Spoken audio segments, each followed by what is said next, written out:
Senhora Vice-Presidente da Assembleia da República, Sr. Presidente do Supremo Tribunal de Justiça, Sr. Presidente do Supremo Tribunal Administrativo, Sr. Vice-Procurador-Geral da República, em representação da Sra. Procuradora-Geral, que está de partida para Luanda, Sr. Núncio Apostólico, Sra. Bastonária e anfitrião, demais autoridades, senhores deputados, senhores professores e ilustres advogados. A minha primeira palavra vai naturalmente para Vossa Excelência, Sra. Bastonária, para dizer da honra que tenho em poder estar aqui vir, aqui ser recebido, nesta casa, que é simultaneamente a Casa do Direito, uma das casas do direito, da democracia e da liberdade, e, portanto, a Constituição da República Portuguesa. E agradecer a saudação de Vossa Excelência e o gesto simbólico que tanto me sensibilizou. Quis o destino que, terminada a minha licenciatura e completado o equivalente ao atual mestrado, e mais tarde o doutoramento, não tivesse usufruído de uma faculdade que figurava então para os doutorados em Direito e que permitia um acesso mais expedito, digamos assim, à advocacia. Não quer isso dizer que não guarda recordações inesquecíveis desta ordem e da sua biblioteca. Aqui encontrei grandes figuras de causídico. Estudava eu da Faculdade de Direito da Universidade de Lisboa. Na biblioteca que ficava contígua, preparei praticamente todos os exames para todas as disciplinas do curso de Direito, nomeadamente no domínio do direito privado, do direito criminal, do direito processual, do direito internacional privado. Confesso que menos do direito público. Mas isso significa que me senti, desde muito cedo, solidário com a causa dos advogados. E depois, quis também o destino que acompanhasse a vivência dos advogados, não apenas por razões de natureza familiar, mas pela intervenção que os jurisconsultos a miúdo têm, a solicitação dos advogados nas causas mais variadas, em apreciação dos órgãos jurisdicionais. E, portanto, pode Vossa Excelência contar, já podia sem toga, mas acrescidamente com toga, com atenção, o desvelo e o apoio do Presidente da República, tratando-se da vigência da Constituição da República Portuguesa, da defesa dos direitos fundamentais nela consagrados, na vitalização da democracia, em qualquer das suas vertentes, representativa, participativa ou referendária, sabendo nós que os advogados têm, tal como os magistrados aqui tão eloquentemente representados, têm um papel essencialíssimo na construção cotidiana dessa democracia e na defesa dessa liberdade. Muito obrigado, Sra. Bastonária, e é de facto muito feliz que aqui tenha vindo no dia em que se celebra a Constituição, envolvidos 40 anos sobre a sua aprovação e promulgação.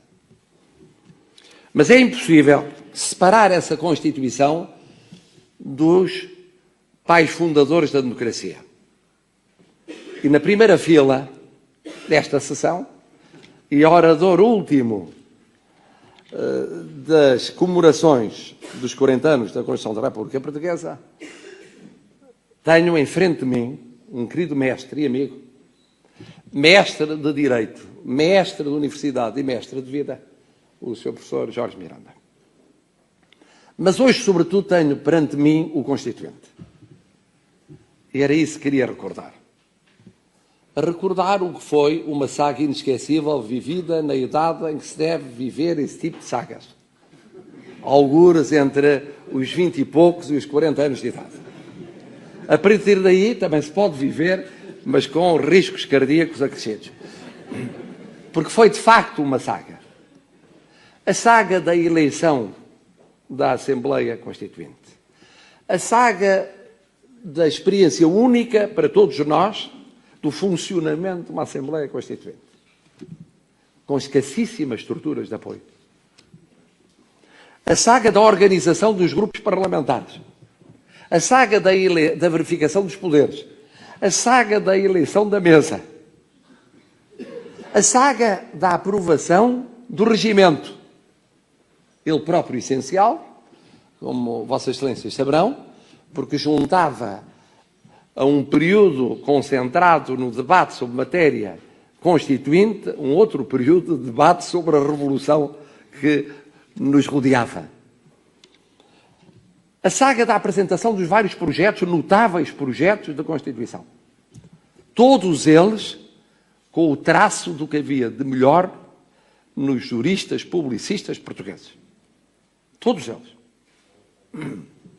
E depois, o debate acerca desses projetos na generalidade, o debate sobre a sistematização da Constituição e a apreciação de todas as temáticas que viriam a integrar a Constituição da República Portuguesa. Algumas delas por duas vezes, como aconteceu com a organização do poder político. Uma antes de 25 de novembro de 1975, outra depois de 25 de novembro de 1975. Em função de duas plataformas de acordo constitucional que eram bastante distintas. Tudo isto que parece uma eternidade vivido em cerca de um ano, menos de um ano. Arrancando a Assembleia Constituinte em junho e terminando no início de abril do ano seguinte. Não houve paragem no verão. É certo que o professor Jorge Miranda foi de todos, não só um dos mais influentes no conteúdo, mas certamente mais constantes no labor, porque não havia fim de semana de que não regressasse com várias propostas, entretanto elaboradas. Mas devo dizer que, ao olhar para o elenco dos constituintes, nele encontramos, tirando naturalmente a minha modesta pessoa, do que havia de melhor no direito e, porventura, no panorama político português. Foram debates excepcionais, muito densos, de que eu retenho duas ideias fundamentais. Uma, porque de quando em vez encontro alguns saudosistas, e é bom que em democracia haja também alguns saudosistas, que se perguntam se não teria havido uma solução preferível àquela que foi a solução da Revolução e da Constituição de 1976. Eu recordaria a esses que a solução que gostam de, quando em vez de evocar, comparando com a situação presente de algumas dificuldades económicas, sociais, políticas, culturais, era uma situação, além do mais, sem saída. Um beco sem saída. Um beco sem saída em termos de regime político, de sistema de governo, de situação nas colónias, de drama da imigração para a Europa, de crise económica e financeira. Mas também acrescentarei que um dos grandes debates da Constituinte foi o de saber o que seria preferível. A Revolução continuar postergando-se a elaboração da Constituição ou a Constituição chegar, institucionalizando o que era possível, como disse ontem, de compromisso entre as várias revoluções que nos animavam. E houve um tempo em que parecia prevalecer a ideia de que matar a Revolução com a Constituição seria empobrecer a experiência política, económica, social portuguesa. Nunca foi essa a minha posição e vingou a posição que me parece adequada. A Constituição poderá ter travado, congelado, aquilo que era um processo revolucionário que até determinado momento era vivido, numa fase que poderemos chamar de fluxo, mas o que é facto é que teve um valor essencial, iniciado a fase de refluxo, que foi a de obrigar a um compromisso mínimo entre forças partidárias para que o país pudesse ter um texto constitucional. e, com isso, abrir de forma institucional e duradoura uma nova fase na sua vivência cívica. E o meu cumprimento ao Constituinte, professor Jorge Miranda, é um cumprimento na sua pessoa a todos os Constituintes. A todos os Constituintes. É certo que ele foi dos mais eloquentes e brilhantes. Mas todos os Constituintes viveram essa saga. Felizmente, muitos ainda vivos. E outros que recordamos com muita saudade. E nunca será demais agradecer o seu papel discutindo e votando uma Constituição no meio de uma revolução. Fascinante, mas complexo. A Constituição não só se afirmou no seu momento inicial, como teve a plasticidade para se ir ajustando a transformações muito profundas em 40 anos de história política, económica, social e cultural contemporânea. Consecutivas revisões fizeram chegar ao seu conteúdo atual. E como já disse por várias vezes, e não é demais repetir, por isso ela é um programa normativo, compromissório e consensual na sociedade portuguesa. Porque todas as forças políticas acabaram por votar ao menos uma parte dessa Constituição. E neste momento, ali está condensado o verdadeiro consenso de regime. Neste tempo em que se fala de consenso de regime. O essencial do consenso de regime está plasmado na Constituição. Está plasmado nos princípios fundamentais. Está plasmado nos direitos fundamentais. Está plasmado na organização económica e social e na organização do poder político. Está plasmado na garantia da Constituição, está plasmado na sua revisão. Esta plasticidade justifica que possamos hoje agradecer um compromisso que é estabilizador na democracia portuguesa. Pode haver vários termos alternativos de governação, e é bom que eles existam. Mas nenhum desses termos questiona o essencial da Constituição. Defende naturalmente, como é legítimo em democracia, revisões, modificações, ajustamentos, mas não questiona o essencial da Constituição material portuguesa. Uma vez que todos aprendemos que mais importante do que a Constituição formal é a Constituição material. Aquilo que é verdadeiramente nuclear no texto constitucional. Todos os demais consensos são projeções setoriais desse consenso global. E, felizmente, quanto a esse consenso global, estamos genericamente de acordo. Isso explica porque não há na sociedade portuguesa radicalismos, xenofobias, marginalizações, fenómenos extra-sistemáticos ou sistémicos que existem noutras sociedades europeias. A Constituição, ela própria, teve um papel pedagógico. E muitos dos que se não reviam nela no início, ou que se reviam mais nela no início do que em momentos subsequentes, acabam por não a questionar. E ela é um fator de integração, de aceitabilidade nacional. É um denominador comum. E a esse denominador comum devemos largamente a estabilidade institucional da nossa democracia. E por isso é tão pedagógico haver iniciativas como aquela que a Ordem dos Advogados promoveu. Porque eu tenho dito vezes sem conta, a democracia constrói-se todos os dias. E cada dia em que não é construída, ela está a ser enfraquecida. Como a liberdade se defende todos os dias. E a igualdade se defende todos os dias. E a solidariedade se defende todos os dias. É um esforço complexo, plural, em democracia, mas é um esforço crucial. E por isso é bom que se multipliquem as iniciativas de celebração da Constituição. Pode parecer apenas algo de reservado a académicos, a especialistas, a teóricos. Não é que a Constituição não tenha motivado, já o disse no Tribunal Constitucional, uma riquíssima doutrinação no domínio do direito constitucional,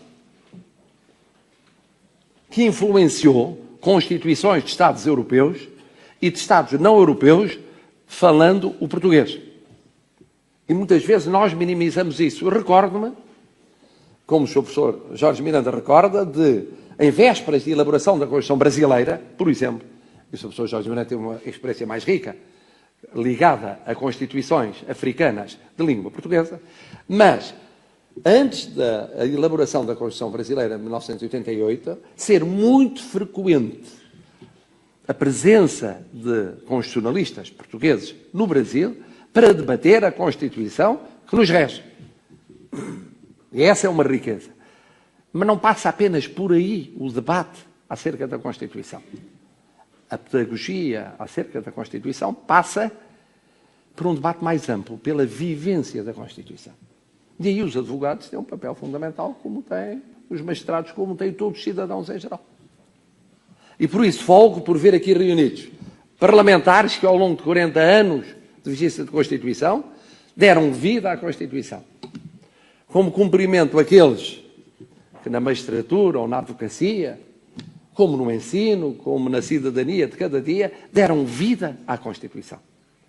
E dar vida à Constituição é lutar pelos direitos que ela encerra. É fazer funcionar cada vez melhor o sistema político que ela comporta. É pensar não apenas nos direitos limitados a garantias, mas também nos direitos económicos, sociais e culturais. E esse é o desafio de hoje. Este é o desafio de hoje. Mas como é natural, numa reflexão desta natureza, eu percebi pelos tópicos tratados e percebi também, enquanto subia as escadas por aquilo que me foi narrado, do que tinha sido aqui discutido, é natural que haja matérias sobre as quais todos nós temos propostas de melhoramento. Não de substituição global.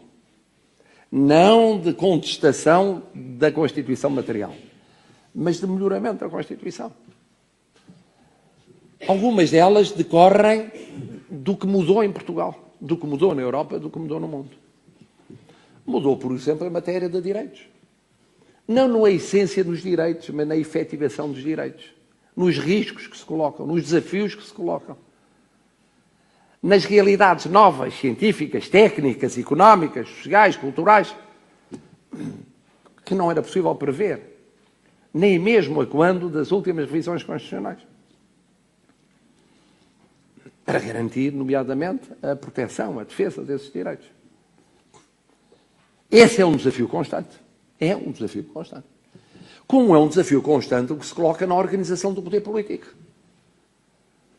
Porque há novas realidades de integração supraestadual, como também de vivências infraestaduais, diferentes das que existiam quando foi votada a Constituição ou foram votadas as revisões. E por isso é natural que se debata, mesmo com o esforço que foi concretizado em 1997 para desconstitucionalizar o debate específico do sistema eleitoral parlamentar nacional e do sistema eleitoral e do sistema do governo local, que haja matérias do chamado sistema político, da organização do poder político, que mereçam ser revisitadas. Como há problemas novos que se colocam na compatibilização entre a democracia económica e social e a viabilidade financeira e o equilíbrio financeiro, em que a Constituição funciona como um limite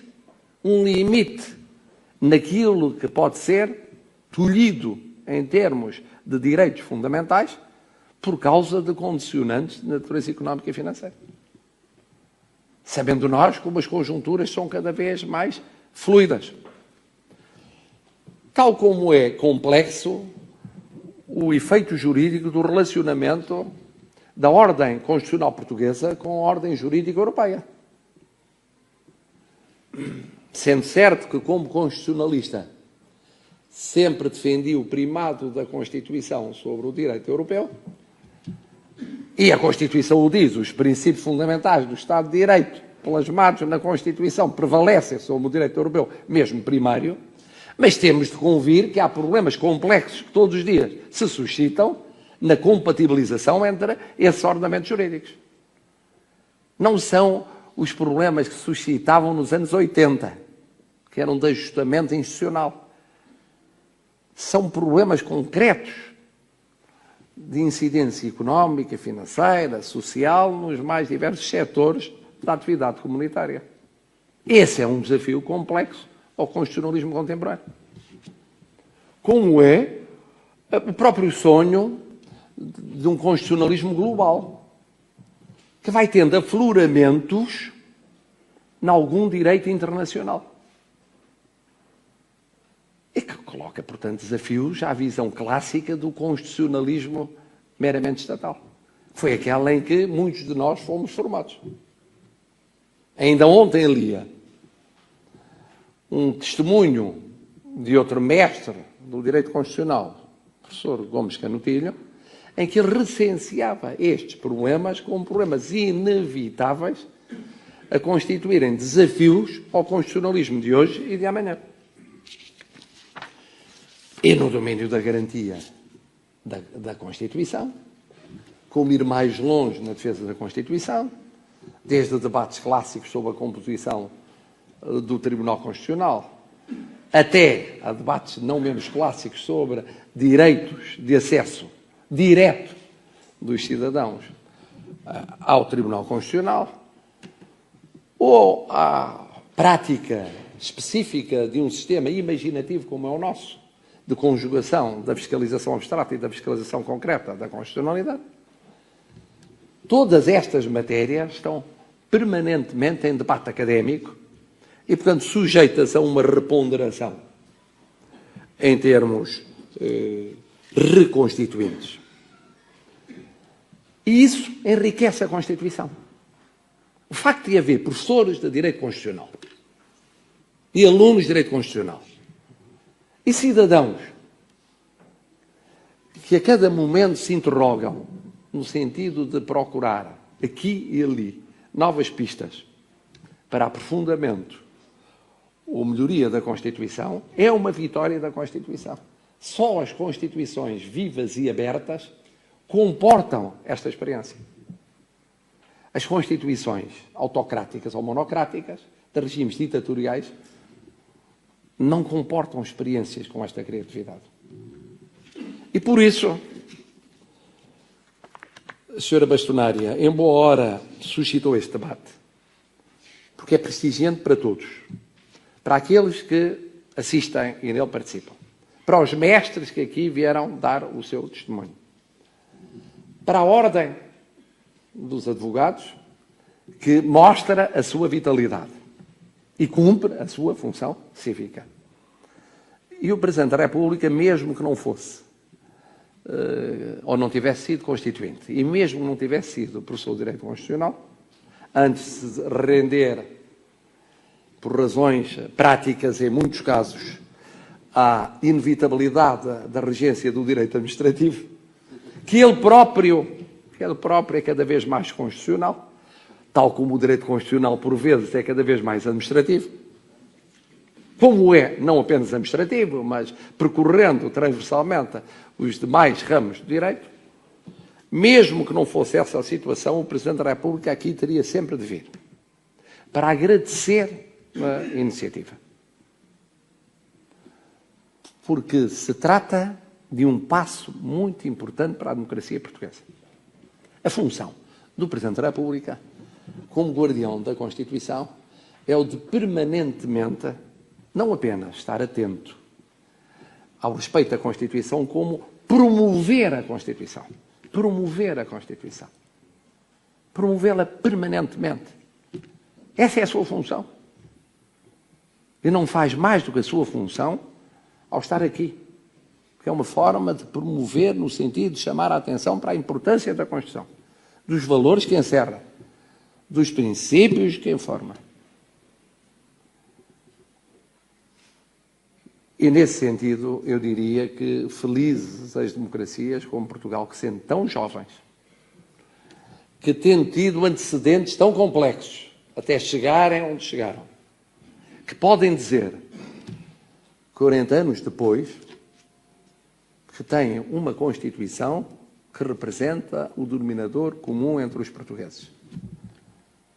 Felizes aquelas que podem dizer que ela é um consenso nacional, a partir do qual é possível construir outros consensos. Na diferença, no dissenso, que é a riqueza da democracia, é essa felicidade que se deve aos constituintes de 75 e 76, mas se deve também aos capitães de Abril, como se deve também àqueles que lutaram durante décadas para não ir mais longe, evocando os que lutaram pela liberdade antes disso, antes mesmo de lutarem pela democracia. A todos eles se deve, de facto, a realidade que hoje celebramos e que é um fator de honra, de orgulho e de prestígio de Portugal. Muito obrigado.